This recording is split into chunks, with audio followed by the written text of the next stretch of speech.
ایک قدم براق اتنا تیز تھا. بعض حضرات نے براق کو برق سے تشبیہ دیا ہے.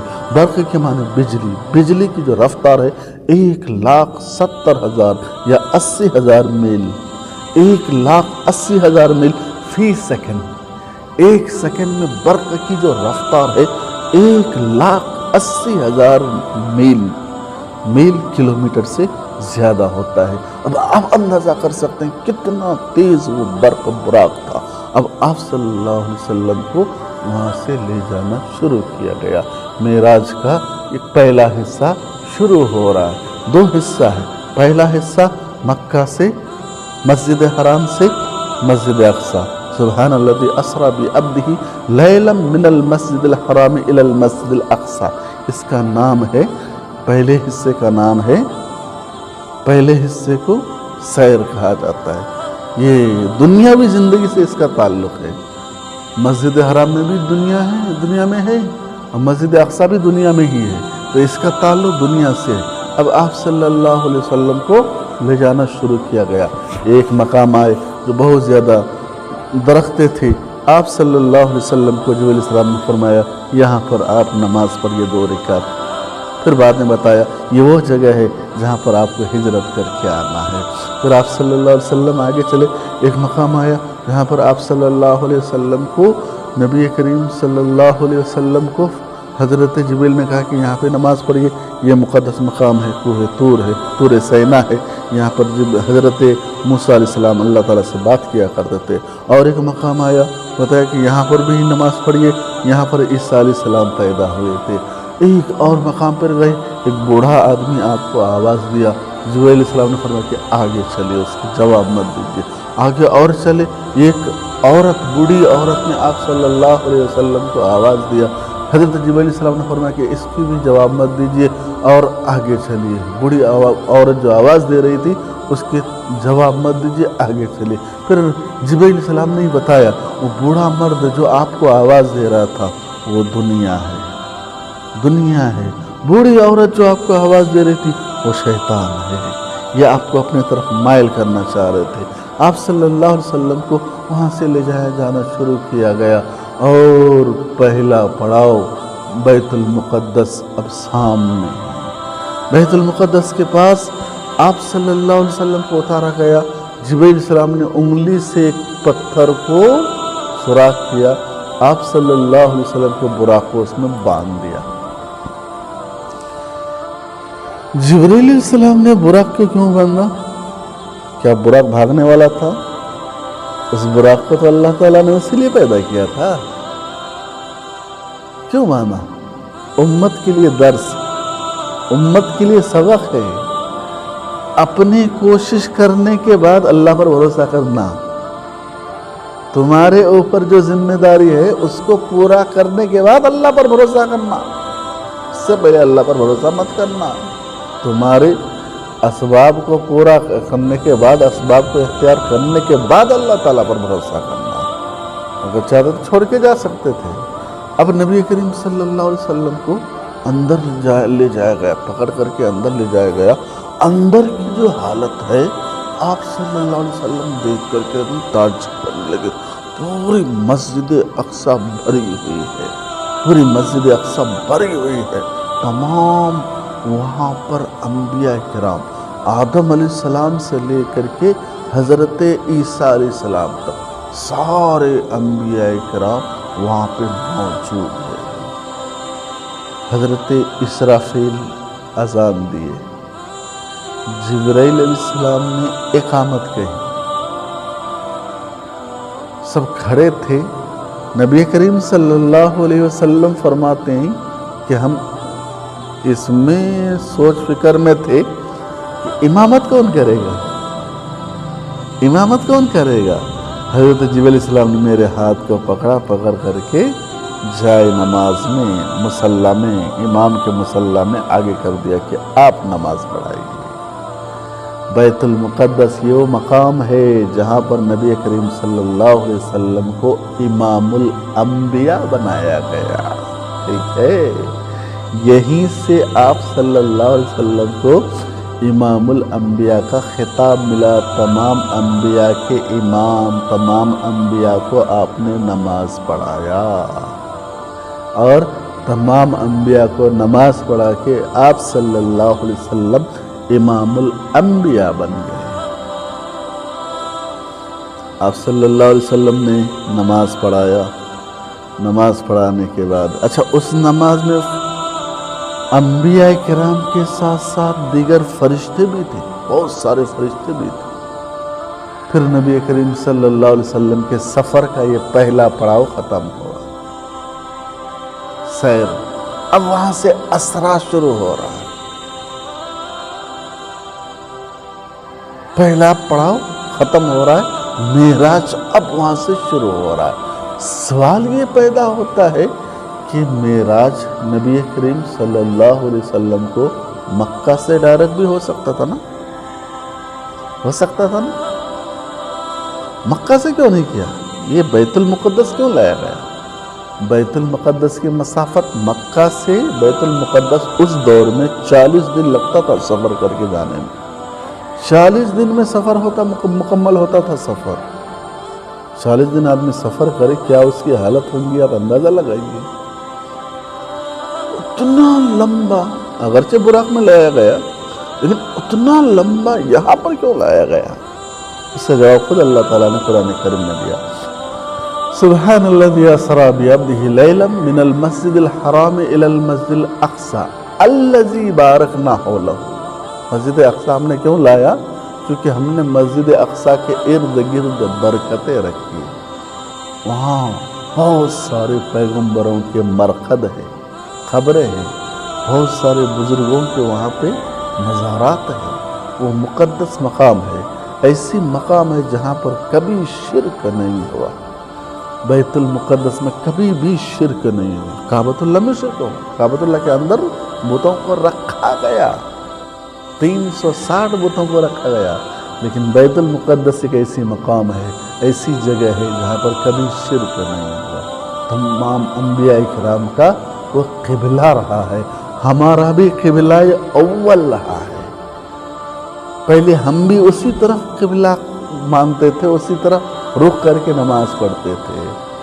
پھر نبی کریم صلی اللہ علیہ وسلم کی چاہت اور خواہش ہوئی میرا قبلہ بیت المقدس کے بجائے مسجد حرام بن جائے، کعبۃ اللہ بن جائے، تو اللہ تبارک و تعالیٰ نے نبی کریم صلی اللہ علیہ وسلم کے اس آرزو کو قبول کیا۔ آپ صلی اللہ علیہ وسلم نماز پڑھا رہے تھے، غالباً ظہر یا عصر کی نماز پڑھا رہے تھے، مسجد القبلتین، ایک مسجد ہے مدینے سے باہر۔ آپ صلی اللہ علیہ وسلم اور صحابہ کرام دعوت میں گئے تھے، وہاں پر نماز پڑھا رہے تھے۔ آپ صلی اللہ علیہ وسلم کو اللہ تعالیٰ نے نماز کی حالت میں یہ وحی نازل فرمایا، قَدْ نَرَا تَقَلُّبَ وَجْهِكَ فِي السَّمَاءِ فَلَنُوَلِّيَنَّ قِبْلَةً تَرْضَاهَا۔ ہم دیکھتے ہیں آپ یہ چاہتے ہیں کہ آپ اپنا قبلہ کعبۃ اللہ کو بنائیں، چلو ہم نے آپ کے حکم کو مانا اور آپ کے رخ کو موڑ دیا۔ ہم نے نماز کی حالت میں نماز پڑھا رہے تھے، نماز کی حالت میں نبی کریم صلی اللہ علیہ وسلم اور صحابہ کرام بیت المقدس سے حرم شریف کی طرف ہو گئے، حرم شریف کی طرف ہو گئے، کعبہ کی طرف ہو گئے۔ اس مسجد میں آج بھی 2 قبلہ ہے، اس مسجد کا نام ہی ہے قبلتین، مسجد قبلتین۔ آج بھی 2 قبلہ ویسے ہی بنا ہوا ہے، ایک قبلہ جو پہلا تھا ہمارا بیت المقدس کی طرف، دوسرا مسجد حرام کی طرف، خانہ کعبہ کی طرف۔ تو اس طریقے سے نبی کریم صلی اللہ علیہ وسلم نے جو چاہا اللہ تبارک تعالیٰ سے اللہ تعالیٰ نے عطا کیا۔ یہ مقدس مقام ہے حرم شریف، اور بیت المقدس بھی مقدس مقام ہے، بہت ہی خاص مقام ہے، جہاں پر ایک نماز پڑھو 50,000 نیکی۔ مسجد نبوی میں جو ثواب ہے وہی ثواب بیت المقدس میں نماز پڑھنے سے بھی ہے۔ ایک روایت میں آتا ہے جو شخص بیت المقدس میں 5 نماز پڑھے گا وہ ایسا ہے جیسے ایک شہید ہوتا ہے۔ شہید کے جو مرتبہ ہے اس کا بھی وہی مرتبہ جو 5 نمازیں مسجد اقصی میں ادا کرے۔ سبحان اللہ، کتنی بڑی بات ہے۔ غرض نبی کریم صلی اللہ علیہ وسلم کو وہ سارے فضائل، مرتبہ، مقام اور ان مقدس مقامات کو دکھانے کے لیے، سیر کرانے کے لیے، اور سب سے بڑی بات آپ صلی اللہ علیہ وسلم کو امام الانبیاء بنانے کے لیے اللہ تعالیٰ نے یہاں پر بلایا، تمام انبیاء کو نماز پڑھایا، جب جا کر کے آپ امام الانبیاء بنے۔ اس لیے بھی آپ کو ڈائریکٹ وہاں سے معراج نہیں کرایا گیا، آپ کو یہاں پہ لایا گیا۔ سارے انبیاء کرام کو معراج کرایا گیا ان کے حساب سے، کسی کو معراج آڑے کے نیچے ہوئی، کسی کو آگ کے انگار میں ہوئی، کسی کو ماں کے گود میں ہوئی، کسی کو طور پہاڑ پہ ہوئی، کسی کو کنویں میں ہوئی، کسی کو تخت پہ ہوئی، کسی کو کسی طریقے سے ہوئی، ہر ایک انبیاء کرام کو معراج ہوئی، اس کے حساب سے ہوئی۔ لیکن میرے آقا جناب محمد رسول اللہ صلی اللہ علیہ وسلم کا جو معراج ہے، اس معراج کو اللہ تعالیٰ نے یادگار بنا دیا۔ یہ زمین آسمان دونوں کا معراج ہو گیا۔ زمین والے نے پہلے دم بھر لیا تھا، اب آسمان والوں کی باری تھی۔ آسمان والے بھی چاہتے تھے کہ نبی کریم صلی اللہ علیہ وسلم ہمارے پاس ایک مرتبہ تشریف لائے۔ آپ صلی اللہ علیہ وسلم صرف زمین والوں کے نبی نہیں ہیں، فرشی والوں کے نبی نہیں ہیں، عرشی والوں کے بھی نبی ہیں۔ اس لیے اللہ تبارک و تعالیٰ نے ان کے آرزوؤں کو پورا کرنے کے لیے عرشی والوں کے طرف نبی کریم صلی اللہ علیہ وسلم کو معراج کرایا۔ اب وہاں سے آپ صلی اللہ علیہ وسلم چلے پہلے آسمان میں حضرت آدم علیہ السلام سے ملاقات ہوئی۔ حضرت آدم علیہ السلام ابو الانسان، تمام انسان کے والد آدم علیہ السلام۔ آدم علیہ السلام اپنی اولاد سے گرم جوشی کے ساتھ ملے، اپنے سینے سے لگا لیا حضور اکرم صلی اللہ علیہ وسلم کو۔ پھر آدم علیہ السلام کے پاس نبی کریم صلی اللہ علیہ وسلم نے محسوس کیا، دائیں طرف دیکھتے ہیں تو خوش ہوتے ہیں، بائیں طرف دیکھتے ہیں تو روتے ہیں، یا دائیں طرف دیکھتے ہیں تو مسکراتے ہیں، بائیں طرف دیکھتے ہیں تو مغموم ہو جاتے ہیں۔ جبرائیل علیہ السلام نے بتایا کہ دراصل بات یہ ہے کہ دائیں طرف دیکھتے ہیں تو ان کے نیک اولاد ہیں، ان کو دیکھ کر خوشی ہوتی ہے، بائیں طرف دیکھتے ہیں ان کے برے اولاد اس کو دیکھ کر کے دکھی ہوتے ہیں۔ ایک حدیث میں آتا ہے کہ حضرت آدم علیہ السلام کے دائیں طرف جنت ہے، جنت کو دیکھ کر کے آدم علیہ السلام خوش ہوتے ہیں، بائیں طرف جہنم ہے، جہنم کو دیکھ کر کے آپ مغموم ہو جاتے ہیں۔ غرض آدم علیہ السلام سے ملاقات کے بعد آپ صلی اللہ علیہ وسلم دوسرے آسمان میں گئے۔ دوسرے آسمان میں حضرت عیسیٰ علیہ السلام سے ملاقات ہوئی۔ عیسیٰ علیہ السلام یہ وہ پیغمبر ہے جو نبی کریم صلی اللہ علیہ وسلم کے زمانے کے قریب ہے، سب سے قریب۔ خود نبی کریم صلی اللہ علیہ وسلم فرماتے ہیں میں اور عیسیٰ ہم دونوں بہت زیادہ قریب ہیں۔ حضرت عیسیٰ علیہ السلام آپ صلی اللہ علیہ وسلم دونوں کے بیچ میں اور دوسرا کوئی پیغمبر نہیں آئے۔ عیسیٰ علیہ السلام کے انتقال کے 470 سال کے بعد، 473 سال کے بعد آپ صلی اللہ علیہ وسلم کا مولود ہوا، آپ صلی اللہ علیہ وسلم پیدا ہوئے 473 سال کے بعد۔ اس بیچ میں کوئی نبی نہیں ہے، تو یہ دونوں قریب ترین ہوئے۔ عیسیٰ علیہ السلام سے ملاقات ہوئی دوسرے آسمان میں۔ تیسرے آسمان میں گئے،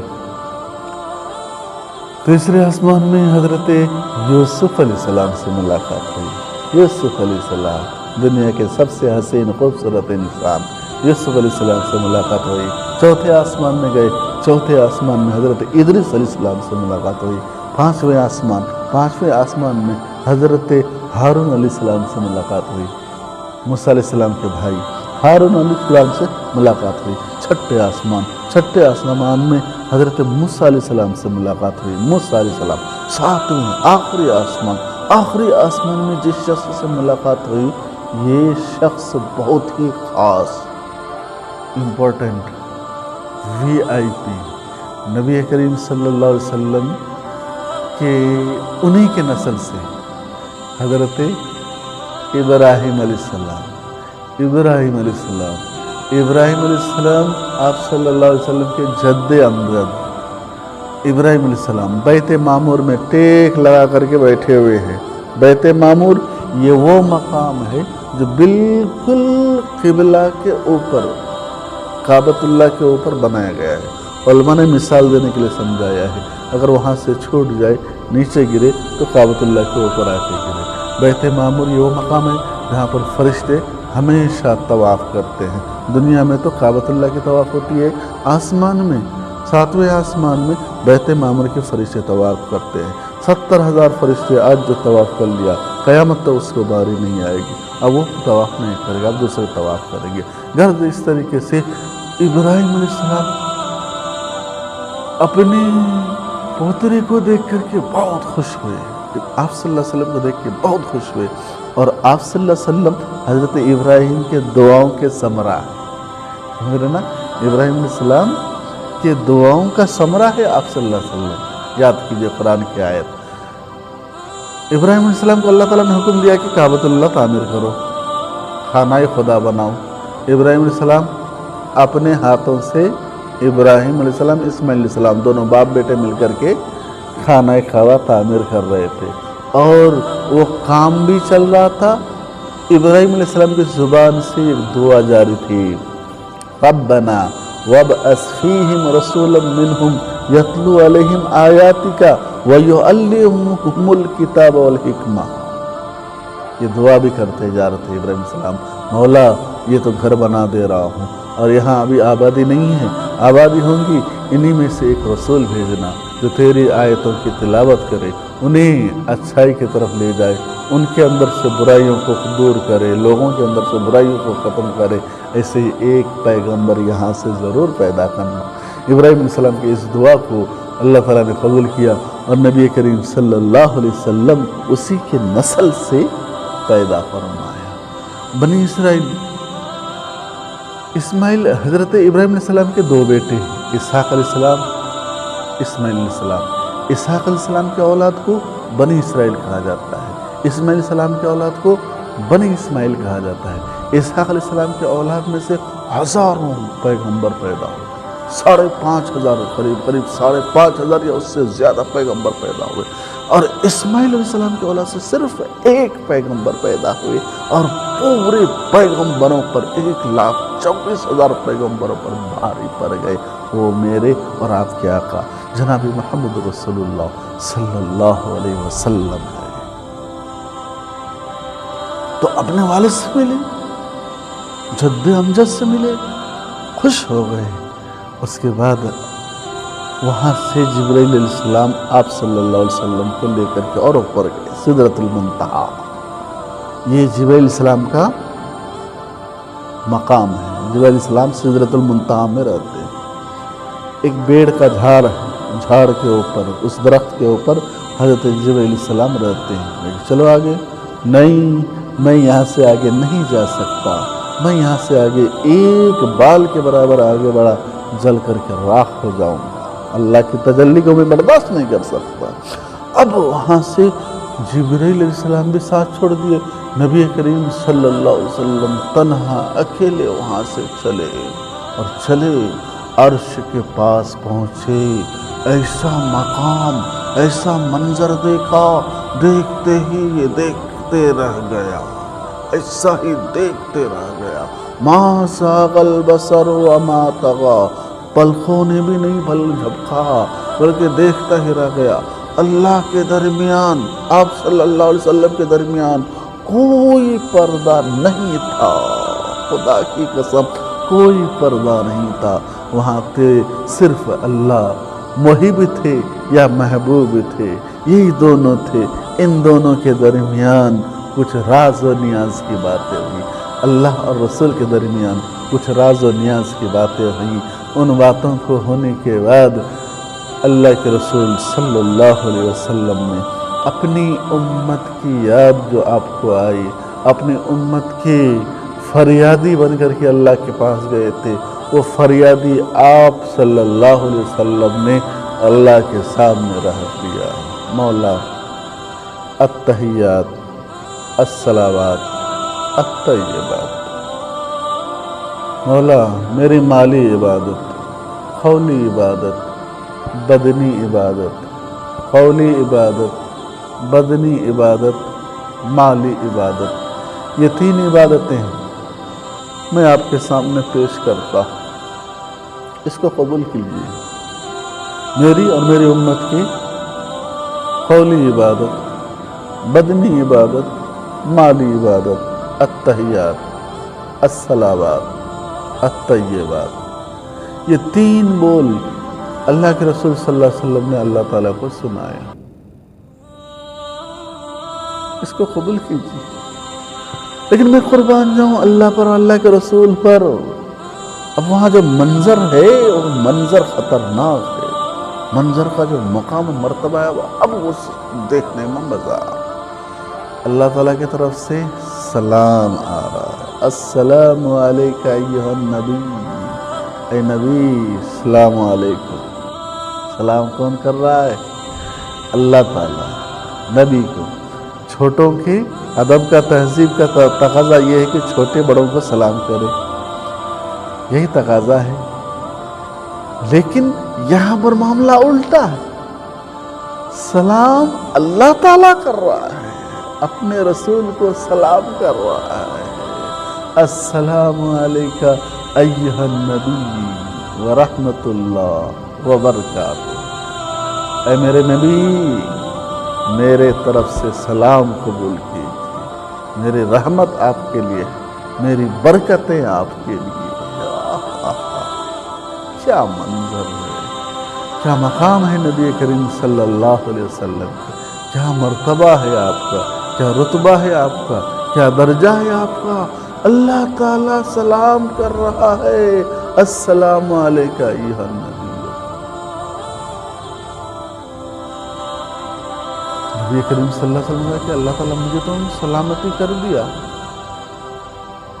مغفرت بھی کر دیا، رحمت بھی میرے اوپر کام کر دیا، برکتیں بھی میرے لیے ہو گئی. میرے امت کا کیا ہوگا؟ ہمیشہ آپ صلی اللہ علیہ وسلم ہم جیسے گناہ گار امت کے لیے سوچا. کبھی حسن حسین کے لیے نہیں سوچا، کبھی عائشہ زینب فاطمہ کے لیے نہیں سوچا، کبھی اپنے ازواج کے لیے نہیں سوچا، کبھی اپنے رشتہ داروں کے لیے نہیں سوچا. ہمیشہ ہم جیسے گناہ گاروں کے لیے، امت کے لیے سوچا. امتی امتی امتی امتی ہمیشہ ایک ہے. انتقال کے وقت، عین انتقال کے وقت، اس وقت بھی نبی کریم صلی اللہ علیہ وسلم فرما رہے ہیں جبرائیل میرے بعد میری امت کا کیا ہوگا؟ اللہ سے پوچھ کے آؤ. اسرائیل روح نکالنے سے پہلے جاؤ، جا کر کے پوچھ کے آؤ میرے بعد میری امت کا کیا ہوگا.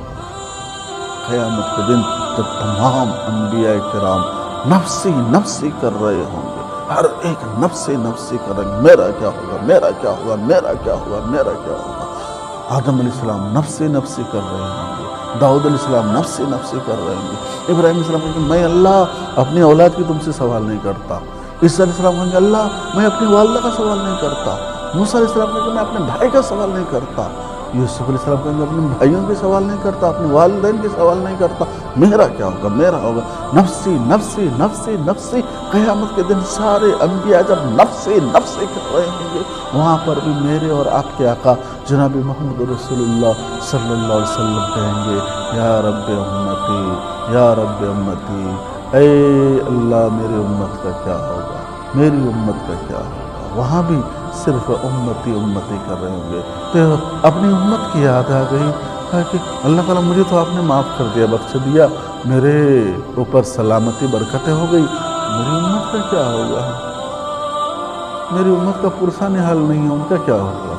باقی جائے جو آپ کے اصول پر چلے گا، آپ کو جو مانے گا، میں اس کے سارے گناہوں کو معاف کر دوں گا. جو آپ کو دوست رکھے گا میرا وہ دوست ہوگا.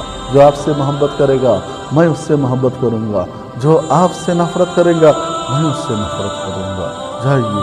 تو نبی کریم صلی اللہ علیہ وسلم کے امتی کو یہ بھی بیان دیا گیا کہ وہ سمندر کے جھاگ کے برابر گناہ لے کر کے آئے اور صدق دل سے ایک مرتبہ توبہ کر لے، میں اس کے گناہوں کو معاف کر دوں گا، اس کے گناہوں کو معاف کر دوں گا.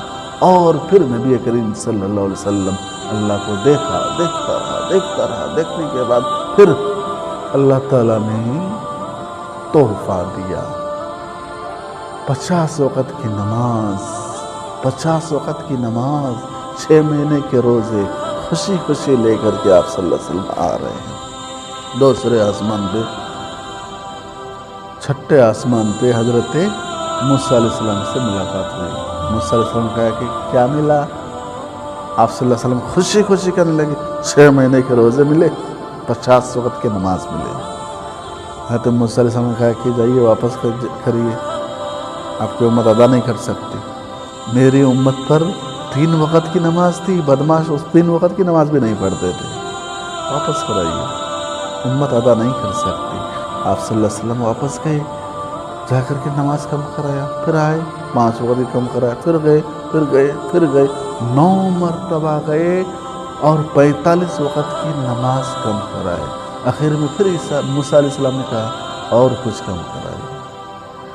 نبی کریم صلی اللہ علیہ وسلم نے کہا کہ اب نہیں جاؤں گا، شرم آتی ہے بار بار جانے میں، اور خدا نہ خواستہ گیا 5 کر کے کم ہو رہا ہے، یہ 5 بھی کم کر دیا تو میرے پاس کیا رہا، امت کو کیا لے کے دوں گا، اس لیے اب نہیں جاؤں گا۔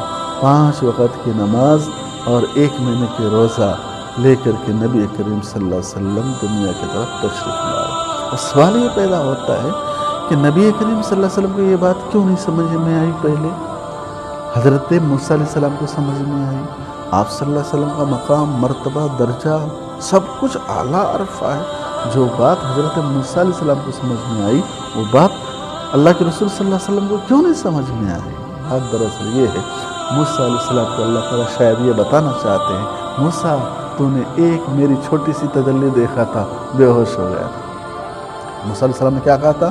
رب ارنی انظر الیک، مولا میں آپ کو دیکھنا چاہتا ہوں، اللہ آپ کو دیکھنا چاہتا ہوں، آپ کیسے ہیں، آپ کو دیکھنا چاہتا ہوں، مولا آپ مجھے دکھائیے۔ موسیٰ علیہ السلام کو اللہ تعالیٰ نے کیا فرمایا؟ لن ترانی، تم دیکھ نہیں سکتے مجھے، تمہارے آنکھوں میں پاور ہی نہیں ہے، تم مجھے نہیں دیکھ سکتے، نہیں میں دیکھوں گا، مجھے دیکھنا ہے آپ کو۔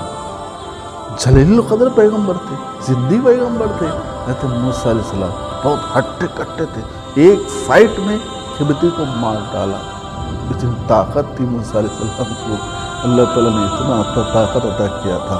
تو اللہ تعالیٰ سے کہا کہ میں دیکھنا چاہتا ہوں آپ کو، دیکھوں گا میں۔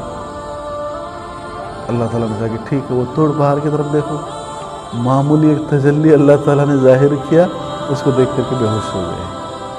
آج بتانا چاہ رہے ہیں، دیکھو موسیٰ تم اس چیز کو دیکھ کر کے، ایک معمولی سی تجلی کو دیکھ کر کے بار بار بے ہوش ہو رہے تھے، ایک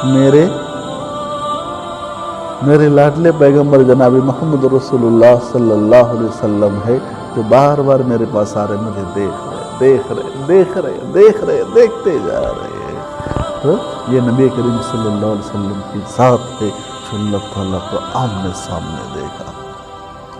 اب نبی کریم صلی اللہ علیہ وسلم معراج کے تحفہ لے کر کے مکہ واپس آئے۔ سب سے پہلے یہ واقعہ حضرت ام ہانی، چچا جد بہن کو ام ہانی کو سنایا۔ حضرت ام ہانی کہنے لگے اللہ کے رسول، یہ واقعہ مشرکین مکہ کو مت بتائیے، ورنہ یہ لوگ آپ کی مذاق اڑائیں گے، ہمارا آپ پر ایمان ہے، آپ نے جو کہا، اللہ تعالیٰ نے جو کیا، ہمارا اس پر ایمان ہے، ایک نبی کے ساتھ اللہ تعالیٰ ایسا کر سکتا ہے، لیکن یہ لوگ نہیں مانیں گے۔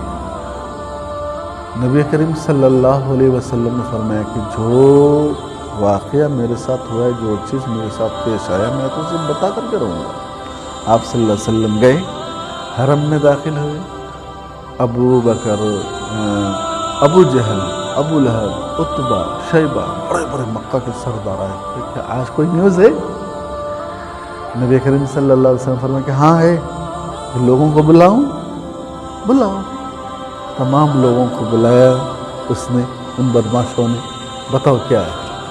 نبی کریم صلی اللہ علیہ وسلم نے فرمایا کہ آج رات کو میں مکہ سے بیت المقدس گیا، بیت المقدس سے 7واں آسمان، وہاں سے اوپر اللہ تعالیٰ کے پاس اللہ تعالیٰ سے راز نیاز کی بات کیا، جنت جہنم کا سیر کیا، وہاں پر وقت گزارا، اس کے بعد پھر میں واپس آیا۔ اس بات کو سنتا تھا ابو جہل، ابو لہب، عتبہ، شیبہ، یہ سب کے سب لوٹ لوٹ کر کے ہنسنے لگے، لوٹ پوٹ ہونے لگے، ہنسنے لگے۔ ارے پاگلوں کی جیسے باتیں کر رہا ہے، پاگلوں کی جیسے باتیں کر رہا ہے۔ اس دور میں 40 دن کا مسافت تھا، وہ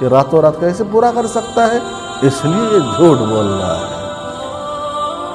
حضرت ابوبکر صدیق رضی اللہ تعالیٰ عنہ آ رہے تھے، ان لوگوں نے ابوبکر صدیق کو جا کے گھیر لیا کہ بتاؤ کوئی شخص راتوں رات بیت المقدس جا سکتا ہے، مصر جا سکتا ہے، ملک شام جا سکتا ہے، فلسطین جا سکتا ہے؟ ابوبکر صدیق رضی اللہ عنہ نے کہا کہ نہیں جا سکتا۔ کوئی شخص وہاں سے 7 آسمان کے اوپر جا سکتا ہے کہ نہیں جا سکتا ہے؟ کہ وہاں سے اللہ تعالیٰ سے ملاقات کر سکتا ہے؟ نہیں کر سکتا۔ پھر ہنسنے لگے، ہنستے ہنستے کہنے لگے دیکھو تمہارا جو دوست ہے محمد وہ ایسا دعویٰ کرتا ہے، ایسا دعویٰ کرتا ہے کہ راتوں رات وہ یہاں سے وہاں گئے، وہاں سے وہاں گئے۔ اب نبی کریم صلی اللہ علیہ وسلم کی بات آئی تو ابوبکر صدیق نے کہا کہ اگر آپ صلی اللہ علیہ وسلم نے فرمایا تو حق ہے، اگر آپ صلی اللہ علیہ وسلم نے یہ بات کہا تو حق ہے، برحق ہے۔ واقعہ معراج کو سب سے پہلے جس نے تصدیق کیا وہ حضرت ابوبکر صدیق رضی اللہ تعالیٰ عنہ۔ اس لیے ابوبکر کو یہاں سے صدیق کا لقب ملا۔ صدیق ابوبکر اب صدیق بن گیا۔ واقعی معراج کو تصدیق کرنے کی وجہ سے ابوبکر کو صدیق کا لقب ملا اور ہمیشہ کے لیے ابوبکر صدیق بن گیا۔ ان لوگوں نے پھر سوال کرنا شروع کیا، اچھا بتاؤ تم بیت المقدس گئے تھے؟ ہاں گیا تھا۔ بیت المقدس میں کتنے دروازے ہیں؟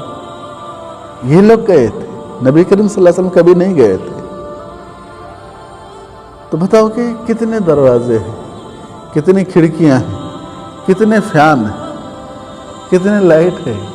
یہ کوئی سوال ہے؟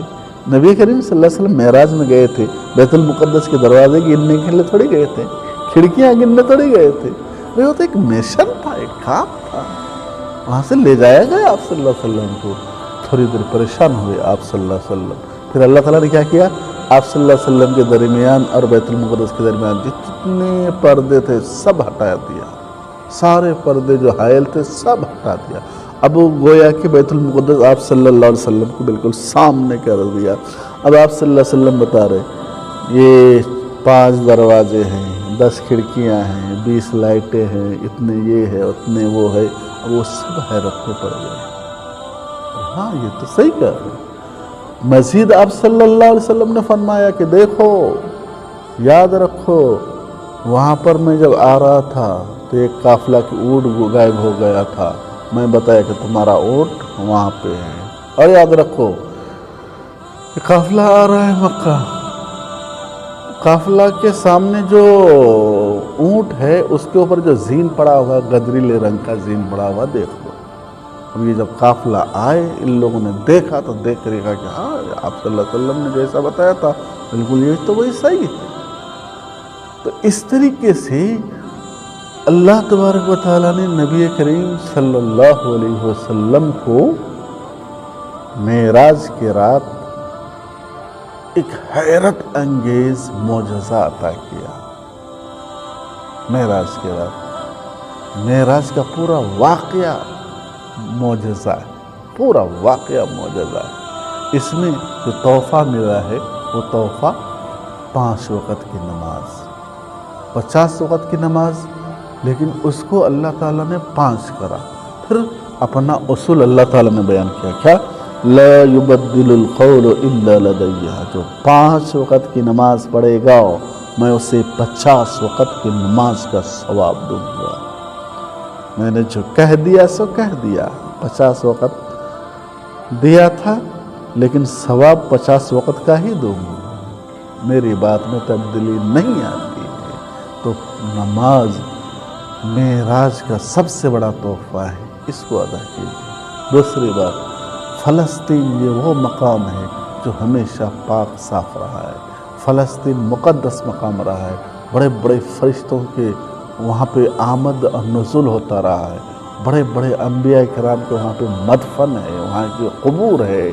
اس مقام کو آج تار تار کیا جا رہا ہے، بیت المقدس کے محافظین کو آج ستایا جا رہا ہے، لڑا جا رہا ہے۔ بیت المقدس کے محافظین کو 60 یا 70 ہزار فلسطینیوں کو اسرائیل نے مار دیا۔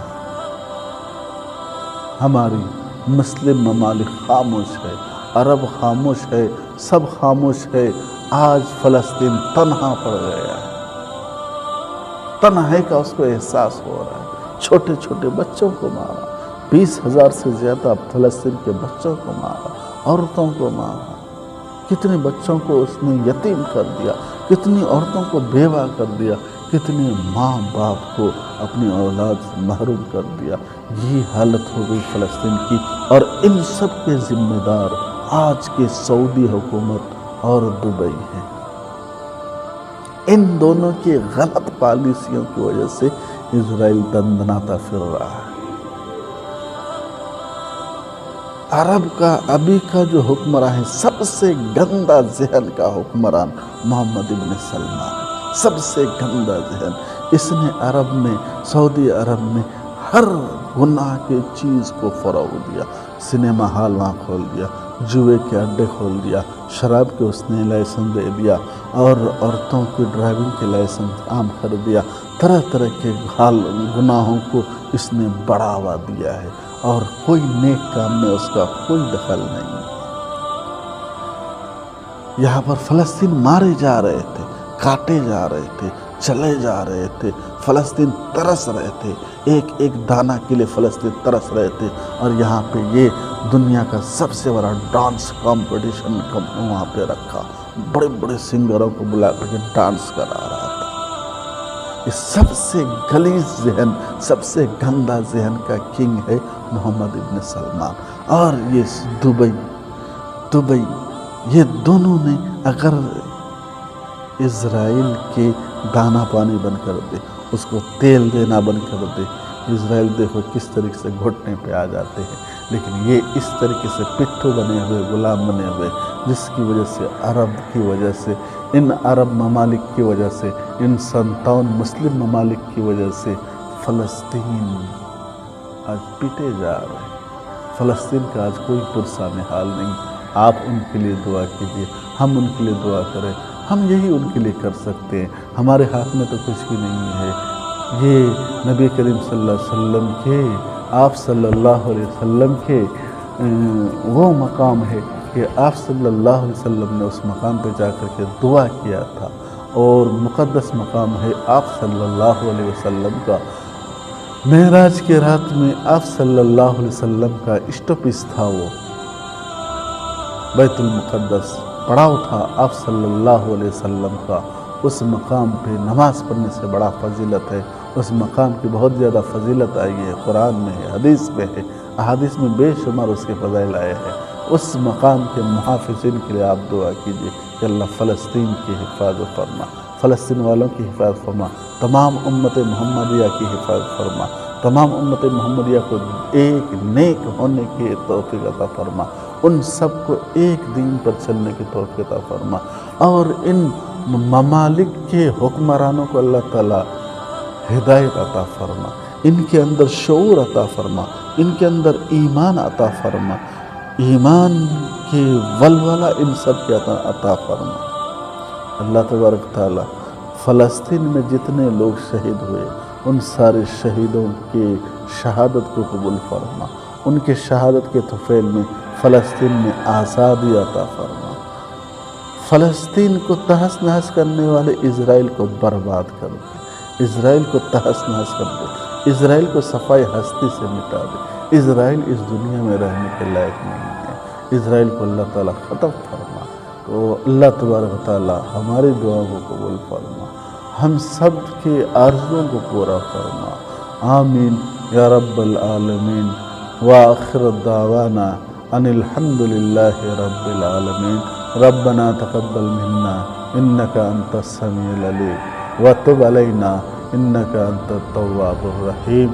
ان الله وملائكته يصلون على النبي يا ايها الذين امنوا صلوا عليه وسلم